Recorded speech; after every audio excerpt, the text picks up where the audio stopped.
fifth fastest team, overseeing everything on the grid in anticipation of this first race of the weekend. And then sixth for the ART junior team is Darius Osqui. The car just being rolled back into place there as the French engineers have a word with the driver in anticipation of this race. Now, at the very back, Charlie Eastwood, graduating from the BRDC F4 Championship into Formula Renault. He did have 1 or 2 races last year, but unfortunately, in qualifying this morning, the team ran the car without the catalytic converter, so it didn't comply with the technical regulations. Hence, he was excluded from both parts of qualifying. It's one session into 2 parts, one for Q1, one for Q2. Net result is at the back of the grid for both races, and not a very happy man as a consequence of that. So Charlie Eastwood will be a man to watch, working his way through the field in the Stracker racing car there on this 1x1 staggered grid. You can see the way that the field has lined up. 30 drivers, 21 nationalities, the average age 18.6, and it's only really because you've got one driver of 32 in the Canadian David Richard that it's quite that high. Around here, with a tow, you can do a top speed of 250 kilometers an hour. There are 11 rookies in the championship this year, and we have the overall champion to be given a test in Formula Renault 3.5 at the end of the season. Max Deforny there, who drives car number 33, the son of former GT racer and Belgian Grand Prix promoter Didier Deforny. And he lines up 7th and then 8th on the grid for Fortec. There he is, Zachary Clement de Mello, who is Canadian by nationality. His mother is Canadian, but of Hungarian parents. His father is Portuguese, so it's a real mix that makes up the family around Zachary Clement de Mello, driving for Fortec, ex-kart racer, now turning his attention to single-seater racing. There is the Stracker Racing entry that did get the catalytic converters fixed, and the French driver Valentin Asclot, French Formula 4 graduate, is the man behind the wheel for Fortec there. In his first season of car racing is Johan Daruvala, the Indian driver. The grid is now cleared, and the grid about to be released onto the warming up lap as you look down at car number 9, lower down the grid there. So you've got 25 minutes ahead for this race. It's not a set number of laps. Flag goes out first time the leader crosses the line once 25 minutes are up. Delatraz for pole position there. Whether it was purely new tyres, whether it was experience, whether it was the fact that the wind was behind him to give him this 0.6 of a second margin in qualifying, hard to judge. But the scrutineers had a look at the car, happy, everything complied, and so Delatraz on pole then for Josef Kaufmann. He leads them away. The formation lap for the opening round of the Formula Renault 2-litre Northern European Cup for 2015. And this is a championship that limits drivers. If you're doing the full Euro Cup, you can only do a number of races within this, but the fact that it goes to so many different circuits these days, such as Silverstone, such as Spa, such as the Nürburgring, such as Assen, such as Most, such as Hockenheim, such as the Red Bull Ring, all making up the calendar, mean that it's a very good alternative to the Euro Cup. It runs at high-profile race meetings, very, very competitive indeed. And whereas now national championships for Formula Renault have pretty much become a thing of the past, it is the regional championships that are taking over. It has an illustrious long list of champions as well. The original champion back in 2006, as you look at Charlie Eastwood there at the back of the grid, a man to watch. Felipe Albuquerque was the first champion, went on to win the Race of Champions race in the DTM and joined the Audi factory team. In 2007, the champion was Frank Kekela, who became part of the Vitaphone Vita 4-1 GT squad. The 2008 champion was Valtteri Bottas, now of course a Williams Grand Prix driver. In 2009, Antonio Felix da Costa was the champion, Ludwig Guidi was a champion, Carlos Sainz Jr., Jake Dennis, Matt Parry last year, Ben Barnicoat. The grid is scrolling through as we've seen it, with Louis Delatraz and Okio Sasahara at the front ahead of Kevin Jurg, and then Dries Vanthoor ahead of Ignacio D'Agosto and Darius Osqui. Max Deforny and Zachary Clement de Mello round out the top 8 on the grid. 9th is where you find Valentin Asclot, and 10th is Johan Daruvala. Colin Noble, graduating from Radicals via BARC Formula Renault, lines up alongside Josef Zaruba. Then it's Callan O'Keefe back for a second season alongside Nikita Mazepin. Dennis Olsen lines up on the 8th row alongside Robin Hansen. Then it is Luke Chudley alongside Lasse Sorensen, younger brother of GP2 racer Marco. Ferdinand Habsburg is on the 10th row with Enrique Chavez for company. Oliver Söderström is on row 11 alongside Pontus Fredriksson, but he crashed at the end of qualifying and did a bit of damage to the car, missed Q2. Rahul Rajmaya and Bartolomé Mirecki are on the 12th row. The 13th row is where you find Canadian David Richer and Inigo Bicuna, ahead of Bronislaw Formanek and Alex Gill, who had a drama with the wheel not sitting properly. He missed the bulk of the Q1 qualifying, didn't get out in time to do a proper lap. Roy Geert went off early in qualifying, damaged the suspension. Charlie Eastwood excluded, lost his lap times as a consequence. So there's quite a lot to look for towards the back of the grid as well, people working their way back up the order. It is, of course, a standing start, so they'll slot into place in a few moments on that one-by-one staggered grid. And as soon as the car of Charlie Eastwood is in place, then the indication can be given that we can go racing. It's, as ever, a bright and colourful grid, a real mix of nationalities. We've got, what, 21 different nations in total across a 30-strong grid. It's pretty impressive, I've got to say. And although, as I say, national Formula Renault is not very strong at all, regional, like this, like the alternative series in Europe, are very strong indeed. From a team's point of view, they can take drivers to Grand Prix circuits. They have lots of track time. Yesterday morning there was private testing, then they have 2 free practice periods, and then into qualifying. So in terms of the mileage that a young driver gets over the weekend, it's a very, very good championship, good value for money in that respect. Well promoted series as well. And Louis Delatraz, who is probably starting with more to lose than anybody else, in that it's his now 3rd year in the championship, and really he has got to be the champion this year. He has got to win this. He lines up on pole position. With him at the front for the ART junior team, Rokio Sasahara. There he is in the red and white colours. And then look on the second row, Kevin Jurg. I would suggest that he is a potential race winner as well. And also one to watch is going to be the bright yellow Kaufman car in the hands of Dries Van Toor. As soon as the last car is in place, then we should get ready to go racing. The cars come out of the parabolica, switch sides if they need to go to the inside into the grid markings there as you work your way down the grid. 33 you've just seen is Max Dufourny. There's car number 13 slotting into place, Zachary Clement de Mello. 32 is there ready to go, which is Valentin Asclot. Number 6, Jahan Daruvala. And that green flag at the back indicates that everybody has returned from the warming up lap. Everybody is where they need to be.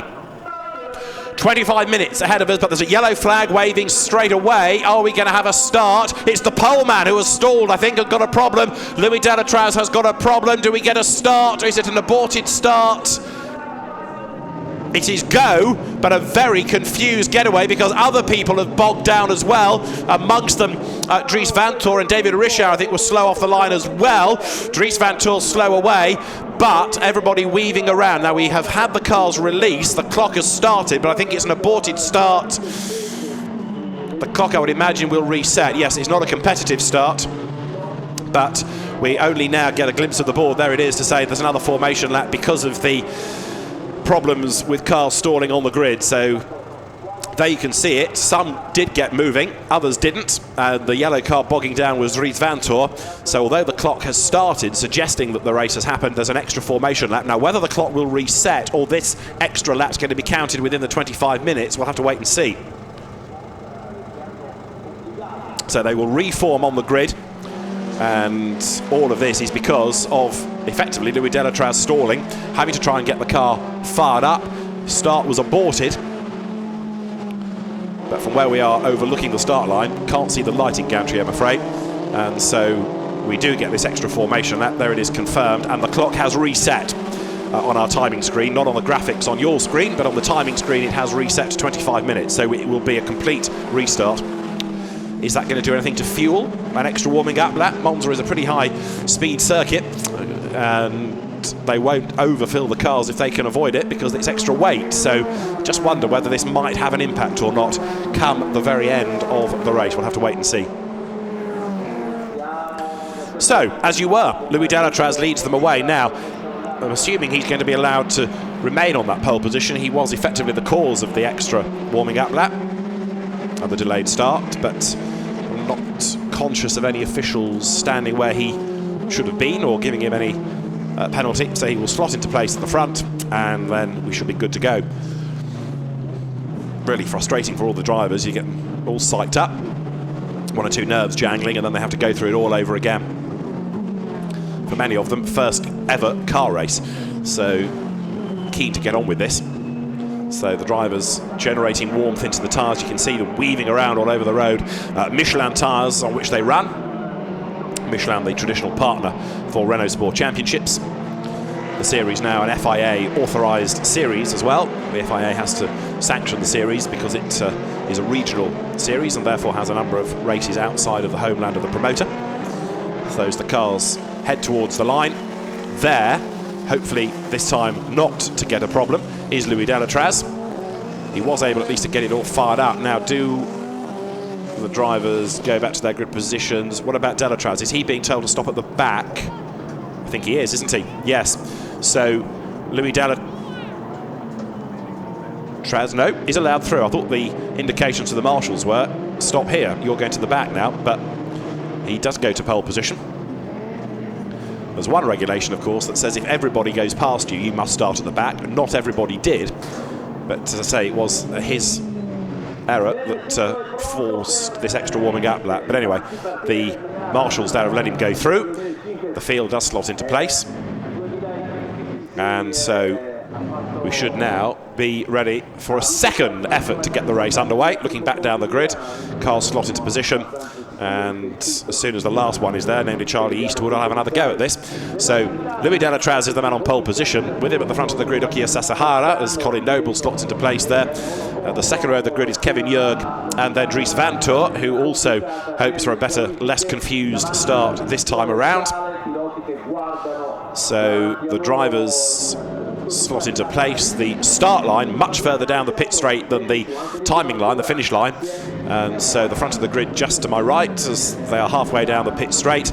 In a moment the officials on the gantry will display a 5-second board. It has been reduced to 22 minutes because of that warming up lap, and therefore no worries about fuel. So we have the green flag at the back. Extra green flag lap means 22 minutes, and we should get a red light in a moment. We do now, and so Formula Renault 2-litre NEC is go. Not a great start really by Sasahara. He kind of went and then bogged down a bit, so Delatraz makes a decent start. He defends from Sasahara. Kevin Jurg comes up to the outside line. Dries Vanthoor is fourth as they head down towards the chicane for the first time. Jurg trying to attack there on the outside line and leaves the door open for Sasahara to have a sneaky look up on the inside with Ignacio D'Agusto in the white car gate fourth ahead of Vanthoor. They work their way through the chicane for the first time. They're on the power and work their way up around the lap. We've got two cars already hopping over the curb, running wide into that first chicane. Up the escape road means no damage, means no dramas for the race officials either. So the race leader is Louis Delatraz. Is he getting away? No. Jurg looks like he's managed to hang on to that second place. Sasahara is third. D'Agusto is fourth. Vanthoor is fifth through the chicane, wheel to wheel in the midfield. Louis Delatraz, though, now trying to get away as the cars work their way through the middle sector on the lap.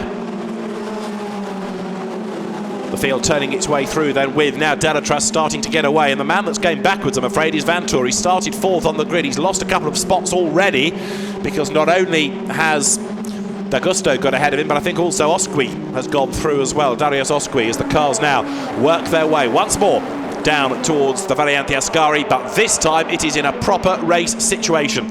All these cars the same. They're built by Tatus, 210 brake horsepower, 4-cylinder Renault engines, 7-speed paddle shift gearboxes. They weigh 582 kilos. They are a great training racing car for young aspiring drivers, and Louis Delatraz, who knows the cars inside out, had a win at Monza last year and was second in the second race, comes down towards the Parabolica, turns his way through the right-hander, and Sasahara there with a bit of a twitch as he tried to get underneath Kevin Jurg going into the long right-hander. One or two other heroes locking up. There's tar smoke hanging in the air as the race leaders come over the line. Delatraz, though, has made good his escape at the end of lap one. Jurg is second, Sasahara is third, D'Agusto is fourth. In fifth place over the timing line has gone Max de Fourny, so down to sixth is Dries Vanthoor, and it might become seventh in a moment because right up behind him then is Darius Osqui in the red and white car there on the outside line, who tries to find a way through the wheel to wheel down to the chicane. Osqui can't find a way round it there. Vanthoor stands his ground. What progress lower down from Charlie Eastwood. He started 30th, he's up to 21st. There is Eastwood in the silver car from Straka Racing, looking to make further progress as the cars power on now, round up towards the two elements of the Lesmo bends. And Ukiya Sasahara has just done the best of anybody in the first sector, meaning he's closing on Kevin Jurg. That's the battle still for 6th place. The yellow car is Dries Van Toor, just ahead of the Swiss driver Darius Osqui in the ART Junior team car. Wheel to wheel lower down there, look.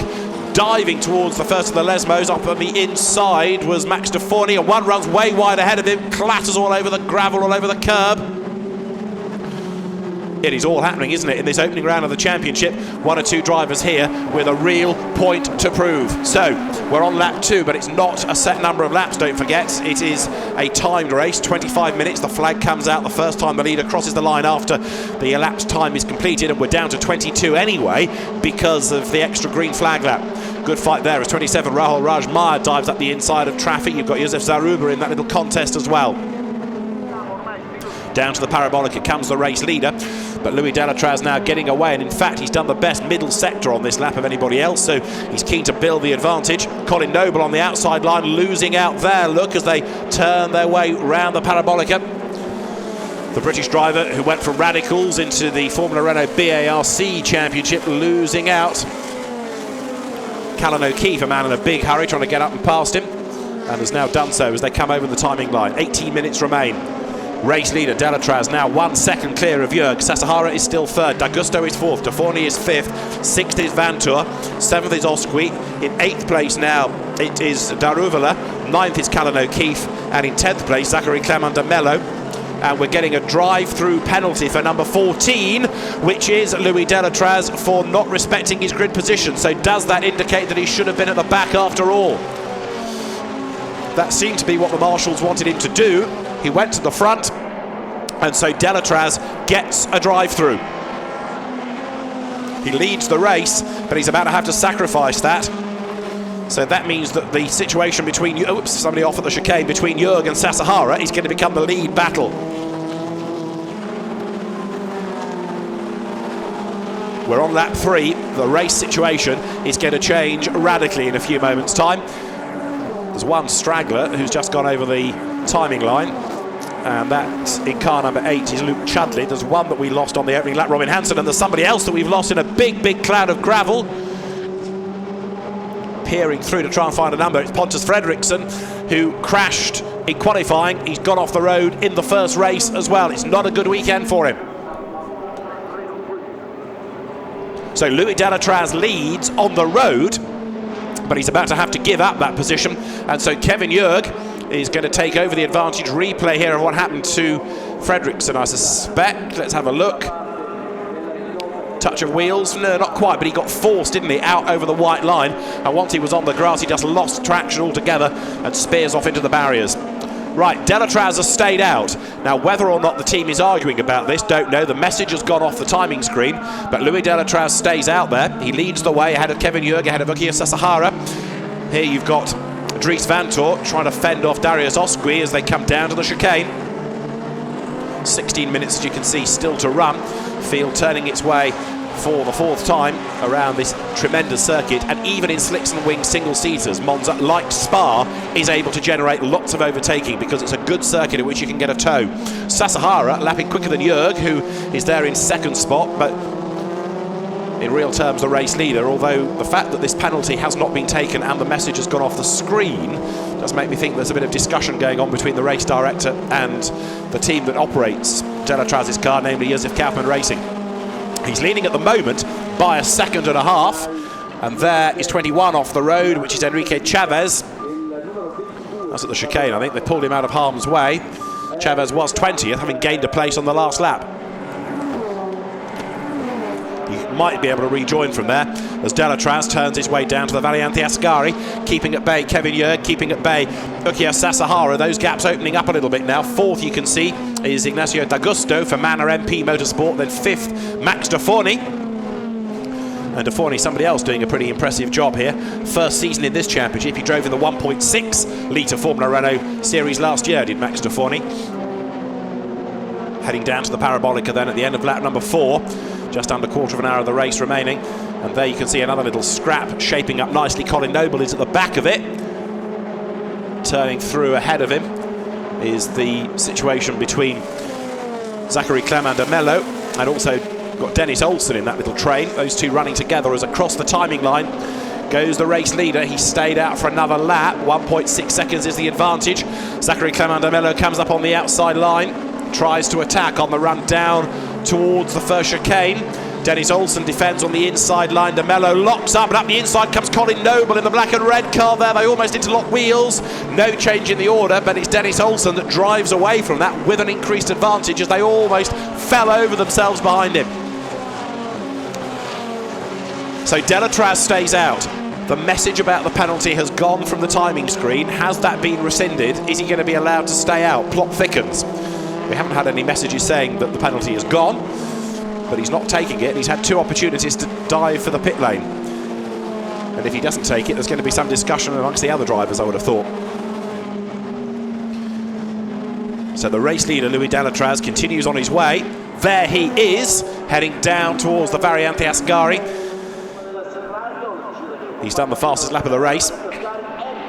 His advantage is 1.6 seconds, although in fairness, this time around in the middle sector, Kevin Jurg has taken quite a chunk out of him.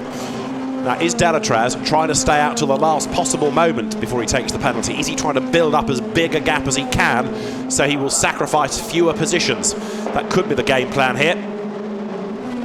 Big slide there, look, coming through the Variante Ascari in the mid-pack. Some cracking battles go on all the way through the field, and on the opening round of the championship like this, lots of people still eager to prove a point. They've had relatively little running over the winter. If they've been late signing into the championship, deals still being down at the 11th hour. The entrant is changing even on the morning of free practice yesterday here. So the leaders have gone through, with Delatraz now having made the pit stop. He has peeled in this time, so we have a new race leader. It is Kevin Jurg who takes over the advantage from Sasahara, from Ignacio D'Agusto. Charlie Eastwood trying to hustle his Strucker racing car up the order as well as he comes over the line. Eastwood is up into 19th place. Alex Gill, former Formula Renault BARC racer, from the back up to 18th place. So Louis Delatraz has now pitted. He came in 4th place. By the time he lifted and got to the timing line, it was 4th. There he is, but he's a lot further down the order than that now. We'll see whether he actually pans out at the end of the lap when he goes over the timing beam. But it's the race that got away as far as Delatraz is concerned.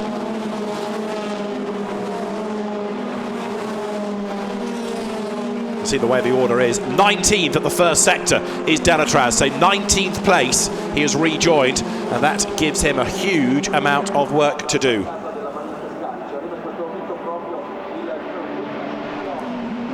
Kevin Jurg is the race leader. Now what can he do to get away further from Mukio Sasahara? 11 minutes and change on the clock. Jurg, very competent driver, as we saw on his occasional visits last year. He had 3 wins last year in his part season. This year, Kevin Jurg is doing the whole championship, and I would propose he's a potential champion.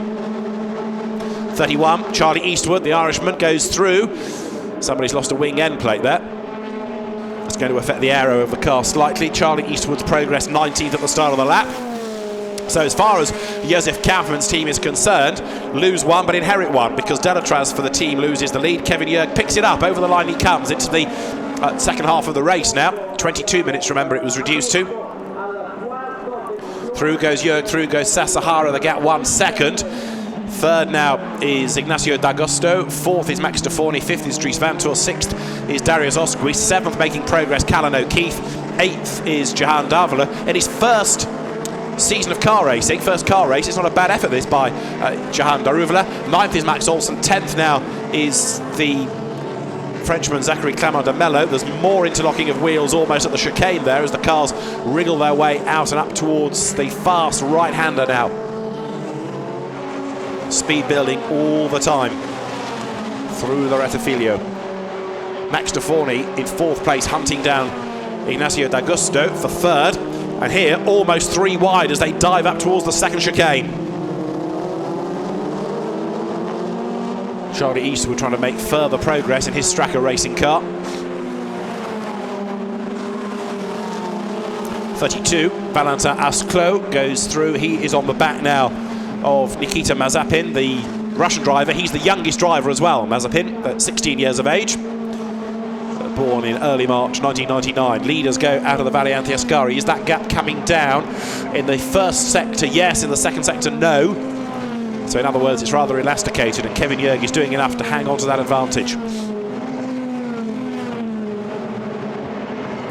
16, Nikita Mazepin flicks the car out of the chicane, down towards the Parabolica, out of which the race leader comes. Is it race leaders, plural, because Jörg has got Ukio Sasahara behind him in the ART junior team. And this, for Sasahara, is his one weekend in the Northern European Cup before he goes off to do the Euro Cup. So he wants to make an impact. He goes over the timing line. He is making an impact, because that time around, he has brought the gap down to 0.6 of a second. It's game on between the race leaders. It's game on for third as well, because there, look, you've got Ignacio D'Agosto just ahead now of Max Duforny with his Straka racing car. Those two pairing off, running together for third and fourth. Fifth is Dries Vanthoor. Sixth is Darius Osqui. Seventh is O'Keefe. And then in eighth place now, it is Jehan Daruvara. So the race leaders through the second chicane, but third could change imminently. Here you've got Ignacio D'Agosto. Started off in 2012 in Formula Renault, so he knows the cars pretty well. He's trying to keep at bay Max Duforny in his first year. There he is, of 2-litre Formula Renault racing. Works his way through the first of the Lesmos. He's also got, look, Dries Vanthoor coming back at him. Trouble is, he's closed on D'Agosto, can't find a way through, gets in the dirty air, loses pace, and look further back as well. Was that O'Keefe running wide in the background over the curve? I think it was.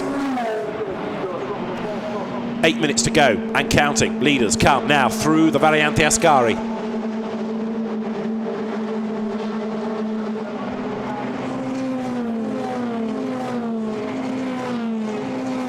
Max Duforny, there he is for the Straka Racing team, through in fourth place. Ahead of Dries Vanthoor as the leaders come into the Parabolica. So Duforny then has done the best lap of the race in his quest to get onto terms with Ignacio D'Agosto. Another challenge made as Colin Noble gets up the inside and gains ground as well, going down towards the Parabolica. That puts him ahead of Zachary Clement de Mello, and a good move pulled to put him back into the top 10. Leaders come over the timing line. Lead gap has gone up to 0.8 of a second. Delatraz still 19th. Look at this, wheel to wheel over the line. Noble and Clement de Mello absolutely side by side, but de Mello will have the inside for the first chicane. Is he brave enough to brake late? Noble is going to have to give way. No, he's not. He's going to go around the outside and hang on to the place. Great stuff. Colin Noble stays ahead, and Zachary Clement de Mello had a long look up the inside, but in his first year of car racing, he couldn't do anything about the more experienced Colin Noble, but it was great stuff, and he's not given up. The multicoloured car of de Mello tries to find a way around on the outside and then the inside. He's got the line, but he has to slot back in because he's going to be on the wrong line coming into the second chicane. And so Colin Noble up into 10th place now. Looks like he might be able to hang on to it. Louis Delatraz now with the fastest lap of the race to his credit, and Delatraz with clear track space around him is being able to do good sectors, but the trouble is he's still way down in 19th place. 6 minutes of the session to go. This opening race of the year, Kevin Jörg looks like he's going to be the man that comes out on top, but for third and fourth they've bunched up again. Ignacio D'Agosto has been caught by Max Duforny, who is the leading driver in the new rookie competition as well. So Max Duforny set to open his season with a win, seemingly. Then you've got his rival in that, Dries Vanthoor, behind. You can see the way that D'Agosto moves across the road, not weaving as such, but just trying to break that toe, break that slipstreaming effect that is being picked up behind him by Max Duforny. They run right to the extreme there over the white line at the Parabolica. Dries Vanthoor probably ran wider than anybody in that leading group and loses a length as a consequence because he just ran a bit wide onto the grid. Leaders go through. Kevin Jörg ahead of Ukio Sasahara. Gap between them is 0.6 of a second, and now as they come down towards the chicane, the gap looks a little bit less under braking, but for third place, Ignacio D'Agosto is fending off the challenge of Max Duforny, who's getting ever more toey now. He's up on the curb, and he can see the yellow car of Dries Vanthoor right up behind him. He knows he's got to get on with this, otherwise Vanthoor will be there, and Vanthoor is taking with him Darius Osqui. To the inside goes Duforny. He's got the inside line all the way through the Rettifilio, but the problem is that he's in danger of being on the wrong line for the second chicane. Let us see as they come now down towards the braking zone. Can't do it. Can't find a way round, so he's got to slot back in here. And all of that, look, has put Vantor right onto his tail. D'Agusto defending well, but De Forny getting ever more frustrated. He needs to get through, because otherwise Vantor will be past him. Vantor now has a look to the inside. That means De Forny has to defend. That means the gap widens third to fourth, because D'Agusto can break away a little bit. Another fastest lap of the race has been done by Delatraz now. Sasahara pulls out and pulls back in again. He is all over the back of Kevin Jurg. He's determined to find a way past him. Can he do it? Not yet, he can't. He needs a toe down to the Parabolica, or he needs to stay in the toe round the Parabolica and then slingshot his way up the inside, going down towards the first chicane. Down they come.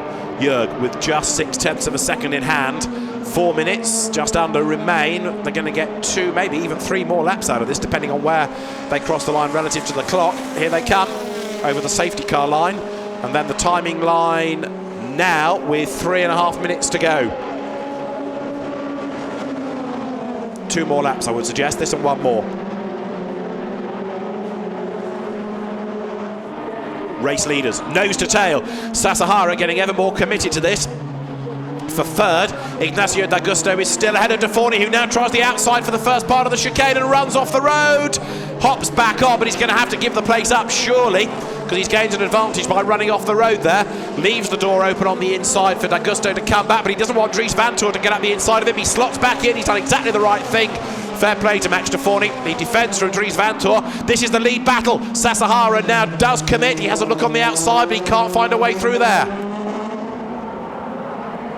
Kevin Jurg defends up the inside. Vantor has gone ahead of De Forny. Sasahara alongside Jurg, and they make contact. Damage to the wing end plate of Sasahara's car. Has that done tyre damage to Jurg? They almost bump each other again, but Nokia Sasahara has gone through. He picks up the advantage. His wing end plate we saw fragment, but I'm just worried about the rear tyre of Kevin Jurg's car. Jurg is back on his case. He tries the outside line.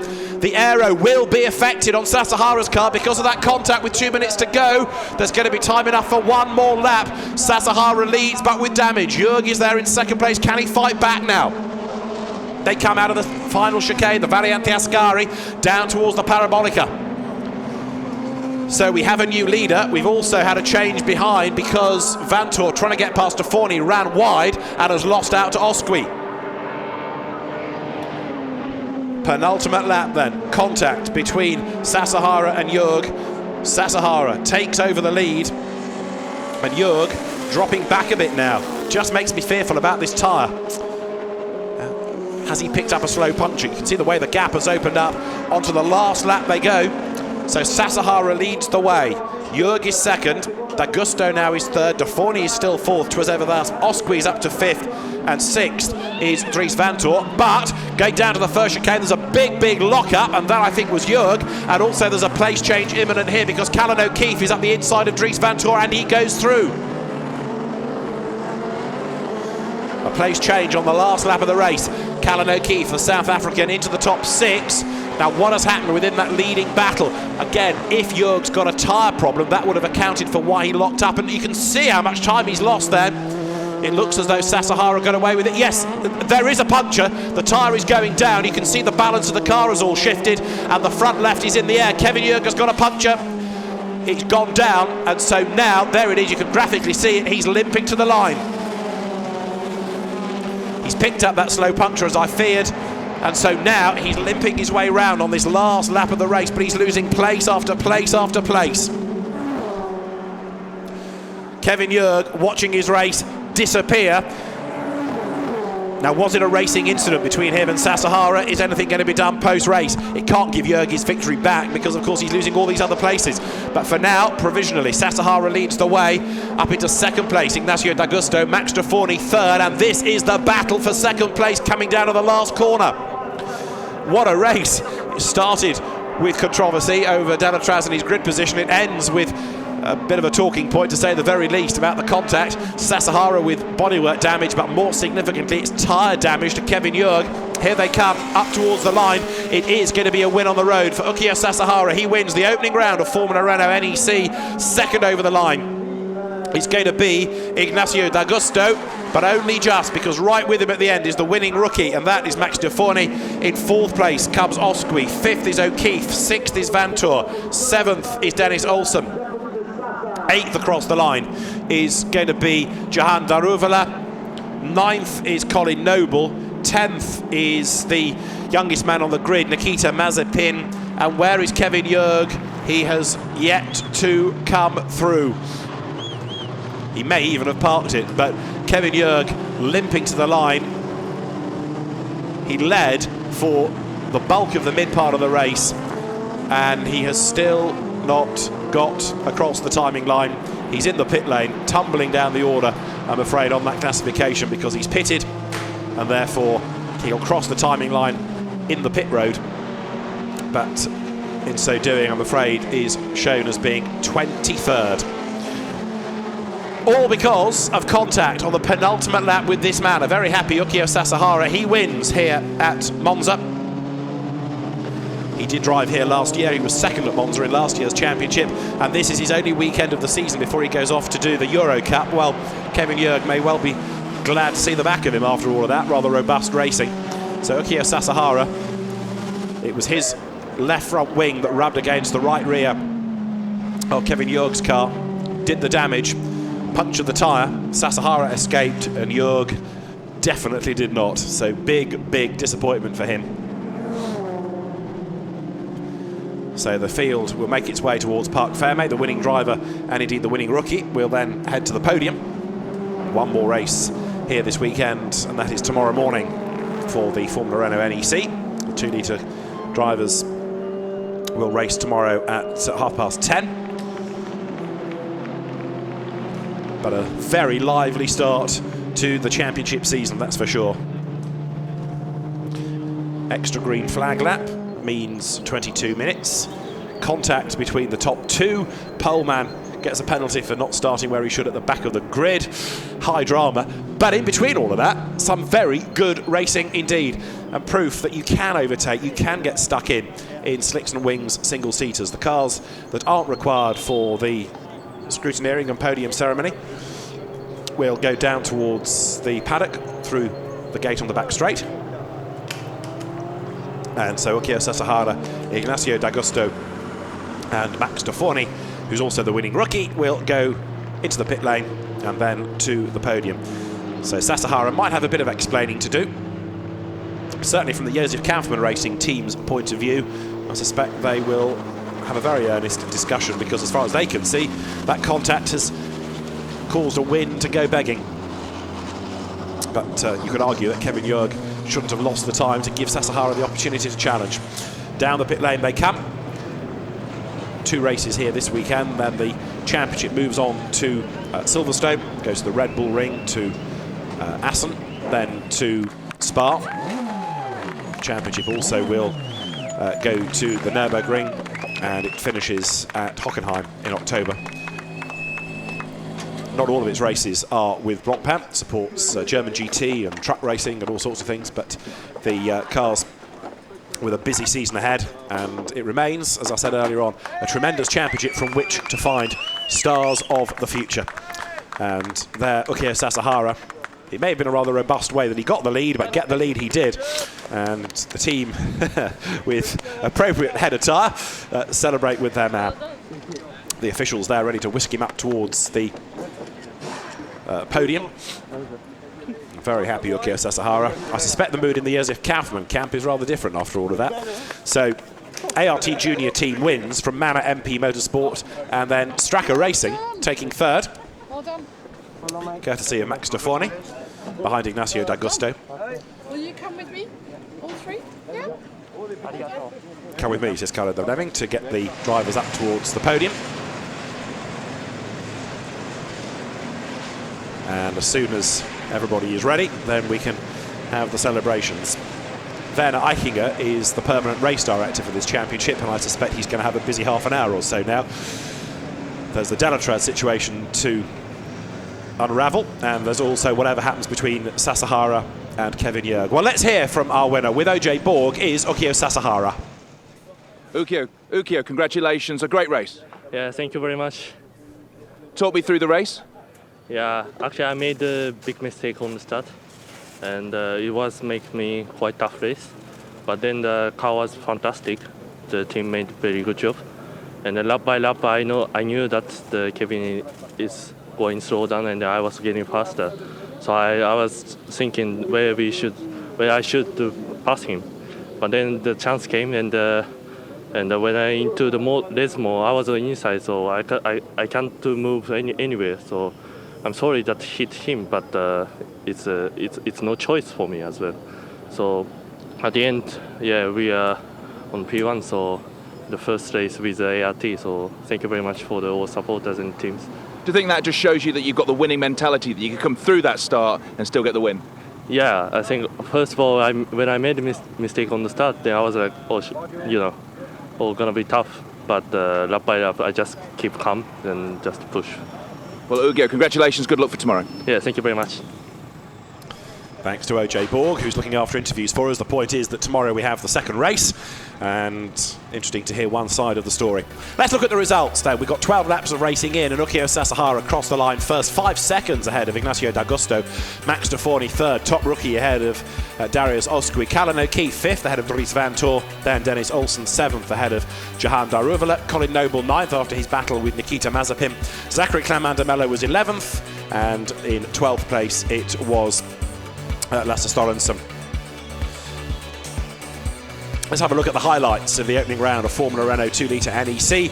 Louis Delatraz started on pole position, but shouldn't, having fluffed his original start and causing an extra green flag lap. He led from Kevin Jurgen Ukio Sasahara after his slowish start, with Ignacio D'Agosto slotting in behind in 4th place. And over the first couple of corners, 1 or 2 ran wide and found themselves in a bit of strife. Contact at the second chicane, spearing up the escape road there.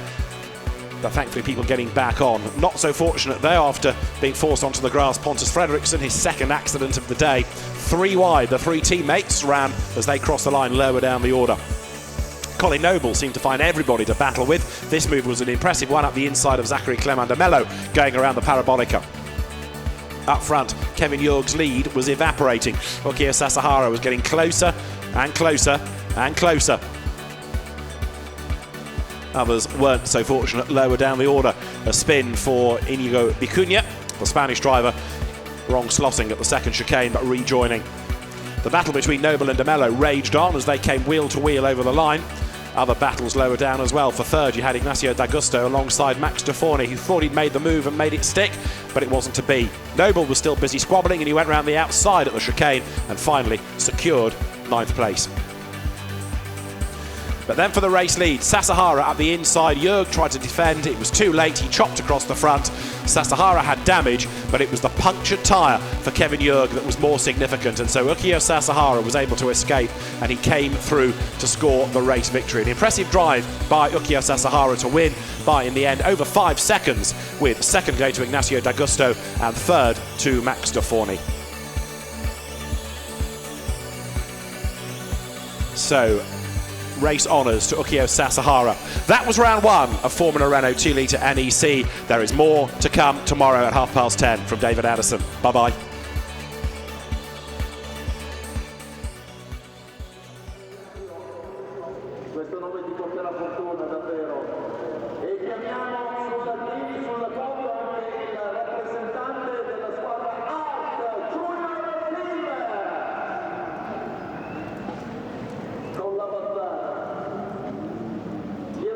Sul podio, Max